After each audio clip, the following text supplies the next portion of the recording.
প্রলয় উল্লাসের আমরা প্রথম পর্ব আলোচনা করেছি। আজকে বাকি অংশ দ্বিতীয় পর্বটা আলোচনা করব, লাইন ধরে ধরে ব্যাখ্যা করব। চলো শুরু করা যাক। তা আগের দিন আমরা কি দেখলাম, যে ভয়ঙ্করের বেশে, বিভৎসতার বেশে মহাদেবরূপী বিপ্লবীদের আগমন হচ্ছে, যা সব কিছু ধ্বংস করে দিচ্ছে। এই ধ্বংস দেখে চতুর্দিকে একটা ভয় আতঙ্কের পরিবেশ তৈরি হয়েছে। আজকে দেখি কি বলছেন কবি। হাঁকে ওই জয় প্রলয়ঙ্কর, ধ্বংসের দেবতা চিৎকার করছেন। শিবের প্রতীকে বিপ্লবীদের কথা বোঝানো হয়েছে। তোরা সব জয়ধ্বনি কর, তোরা সব জয়ধ্বনি কর। ভারতীয়দের উদ্দেশ্যে বার্তা দিচ্ছেন, তোদের একটাই কাজ, সেই বিপ্লবীদের উদ্দেশ্যে জয়সূচক ধ্বনি উচ্চারণ করা। মাভৈ মাভৈ, খুব প্রশ্ন আসে পরীক্ষায়, এই মাভৈ শব্দের অর্থ কি? ভয় করো না। প্রথমে ভয়ের যেন পরিবেশ তৈরি হয়েছে, এইবার ভয় দূর করার কথা বলছেন কবি, যে ভয় করো না।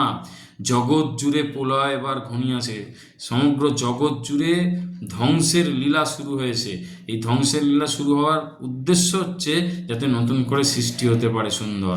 জড়ায় মরা মুমূর্ষুদের প্রাণ লুকানো এই বিনাশে। জড়া হচ্ছে এখানে মানে রোগ, এরকম। মুমূর্ষ মানে হচ্ছে মৃতপ্রায়, এরকম মানে বার্ধক্যজনিত কারণে অনেক বাড়িতে অনেক মানুষ রয়েছে যারা প্রায় মৃতপ্রায়, তাদের শুধু হার্টবিটটাই হয়তো চলছে, তারা পুরো রোগশয্যায় দীর্ঘদিন ধরে দিন অতিবাহিত করছে। তাদের এই বেঁচে থাকাটা ঠিক বেঁচে থাকা বলে না, তাদের মৃত্যুটাই তাদের কাছে যেন মুক্তি।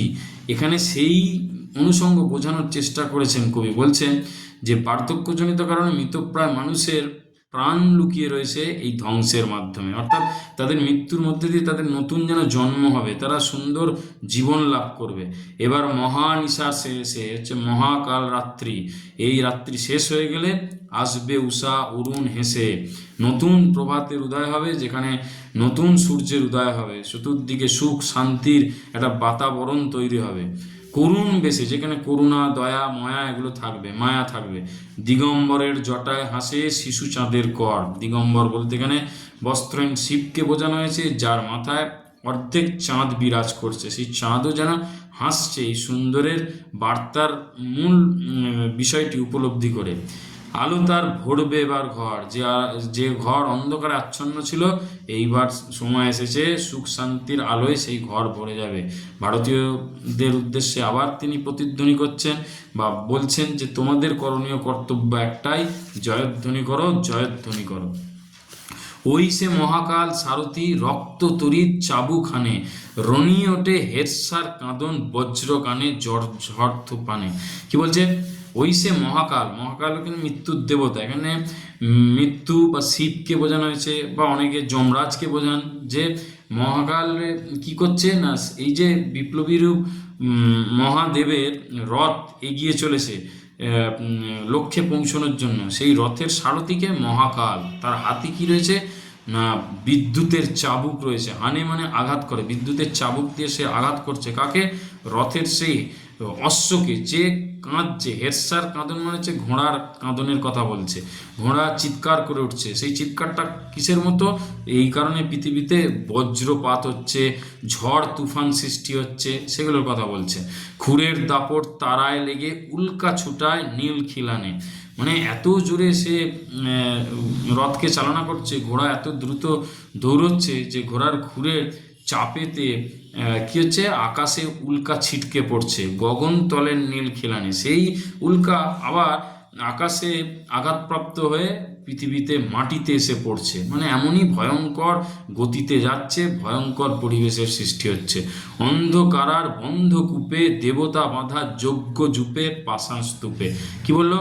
অন্ধকার কারাগারের কথা বলছে, যেখানে বন্ধ ঘরে, কূপ মানে গহ্বর, এখানে হচ্ছে ওই সেলগুলোর কথা বলছে, যে জেলেতে আমাদের দেবতারূপ বিপ্লবীদের আটকে রাখা হয়েছে। বিপ্লবীদের সঙ্গে দেবতার তুলনা করা হয়েছে, কারণ তারাই তো আমাদের সুখ শান্তির জন্য সর্বস্ব পণ করেছে, তাই তারা হচ্ছে আমাদের দেবতা।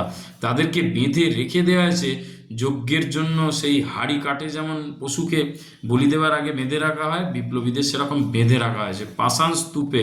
সেই পাথরের স্তূপ অর্থে মানে কারাগারে তো প্রাণ নেই, কারাগারে যারা এই বিপ্লবীদের বন্দি করে রেখেছে, তারা প্রাণহীন পাষাণের মতো নির্দয়। এই রকম কারাগারে আমাদের দেবতারও বিপ্লবীদের আটকে রাখা হয়েছে। ওই তোরে তার আসার সময় ওই রথ ঘর ঘর, অর্থাৎ এই সমস্ত কিছুর অন্যায়, অবিচার, শোষণের অবসান ঘটাতে আসছে কে? মহাদেব রূপী আরও মহাদেবের আগমন হচ্ছে, ধ্বংসের দেবতা বিপ্লবীদের আগমন হয়েছে ওই তোরে তার আসার সময়। তাই চতুর্দিকে কি হয়েছে না, রথের আওয়াজ পাওয়া যাচ্ছে, রথ ঘর ঘর করে আসছে, এই শব্দ শোনা যাচ্ছে, শোনা যায় ওই রথ ঘর ঘর, শুনতে পাচ্ছি আমরা সবাই। তোরা সব জয়ধ্বনি কর, তোরা সব জয়ধ্বনি কর। যারা দেশাত্মবোধক এই কাজে এগিয়ে আসতে পারেনি, অথচ তারা ভারতবাসী, সেই ভারতবাসীদের উদ্দেশ্যে কবি জয়ধ্বনি করতে বলছেন। ধ্বংস দেখে ভয় কেন তোর? কবি বলছেন ধ্বংস দেখে ভয় পাওয়ার কিছু নেই, এটা তো একটা প্রাকৃতিক নিয়ম। ধ্বংস হলে তবেই সৃষ্টি হবে।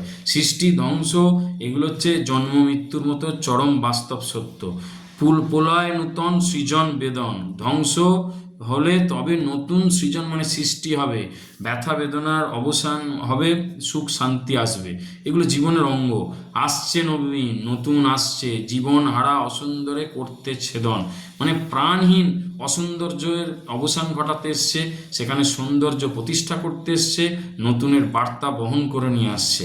তাই সে এমন কেসে বেশে, তাই তার চুলের এরকম অবস্থা, তার পোশাক আশাকের এই অবস্থা। আসল লক্ষ্য সুন্দর সৃষ্টি করা। প্রলয় বয়ে আসছে হেসে, সে ধ্বংস করছে কিন্তু হাসতে হাসতে আসছে, মধুর হেসে।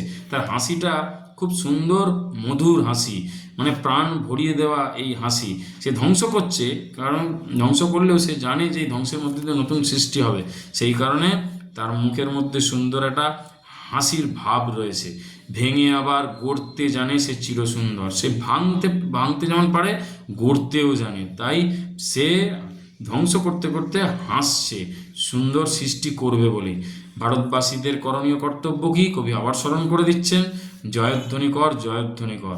ওই ভাঙা গড়া খেলা যে তার কিসের তবে ডর। এই লাইনটা মারাত্মক ইম্পর্টেন্ট, যে এটা হচ্ছে একটা ধরনের খেলা, ভাঙলে তবেই তো গড়বে। ভাঙার এই জন্যই প্রয়োজন যাতে নতুন করে গড়তে পারি, অর্থাৎ ধ্বংসের মাধ্যমেই সৃষ্টি হবে। তোরা সব জয়ধ্বনি কর, ভারতীয়দের উদ্দেশ্যে আবার মনে করিয়ে দিলেন।